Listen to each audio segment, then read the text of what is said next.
அன்னம்பாளிக்கும் தில்லை சிற்றம்பலம் மாகேஸ்வர பூசை இருக்கிற பூஜையிலே பெரிய பூஜை அந்த பூஜை தான். ஒரு சிவனடியாருக்கு ஒருவேளை சாப்பாடு போட்டா 1000 சிவாலயத்துக்கு கும்பாபிஷேகம் செய்த புண்ணியம் கிடைக்கும்னு நம்முடைய புனித நூல் சொல்லுகிறது, திருமந்திரம் சொல்லுகிறது.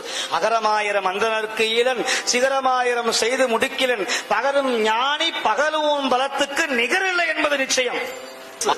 ஒரு வீட்டுக்கு ஒரு சிவனடியார் வந்து சாப்பிட்டாருன்னா சிவபெருமானே சாப்பிட்டதாக அர்த்தம்.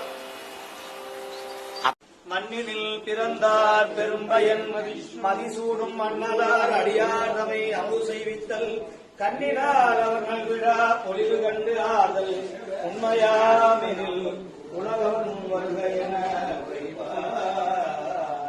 ஆரூரமந்தரசே போற்றி போற்றி அண்ணாமலைய மன்னா போற்றி கடலே போற்றி.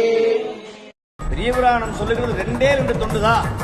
சேக்கிழ பெருமான் சொல்லுகிறார், மண்ணில பிறக்கிறவங்க செய்ய வேண்டியது அடியாருக்கு மாகேஸ்வர பூசை என்று செய்ய வேண்டும். 2வது மகேஸ்வர பூசை.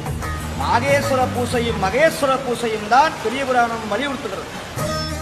ஒருவேளை அடியாருக்கு சாப்பாடு போடவில்லைங்கிறதுக்காக, போட முடியலைங்கிறதுக்காக தம்முடைய வீட்டையே எரித்து கொளுத்திய இளையான் குடிமகனாயனார் அவதாரம் செய்த புண்ணிய மண்.